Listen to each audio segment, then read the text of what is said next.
Okay, so what I've done here to start testing the units is to disconnect the internal power supply. I've taken one of the suspect power supplies. We don't at this point know if the faults are with the actual power supplies or with the control boards in the units these supplies come from. But as ever, the first thing to check are the power supplies.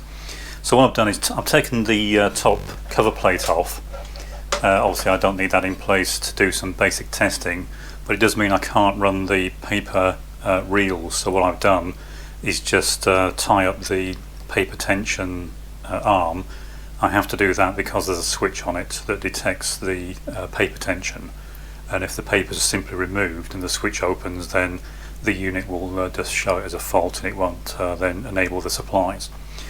I've obviously fed some paper into the punch.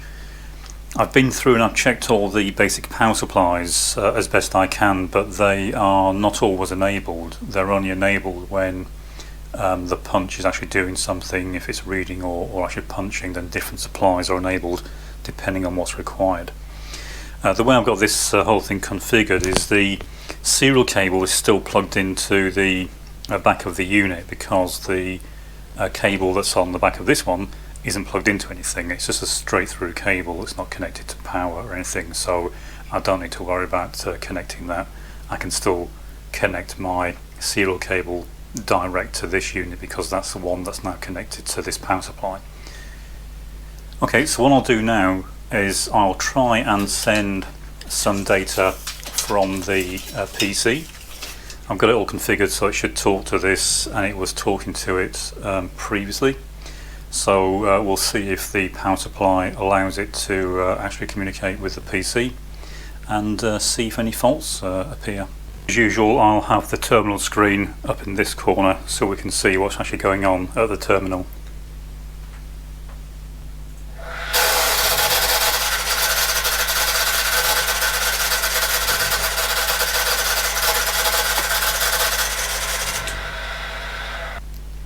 Okay. Well, that seems to have punched okay.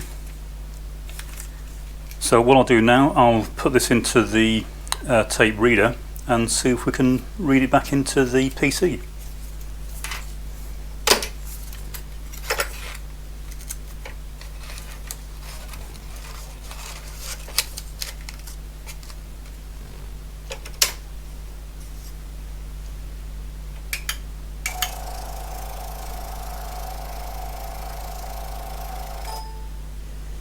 Okay, so as you can see, the punch seems to punch and it seems to read the tape okay. So what I'll do, I'll leave this running for an hour or so and see if anything shows up once it's had a chance to heat up, but at the moment this supply looks fine.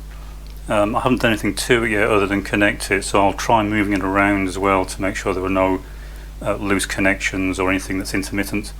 But it's looking promising so far, so it might be we need to start looking at the control boards on the faulty units, but we'll leave this running for a while, and in the next video we'll look at trying to track the fault down a bit further.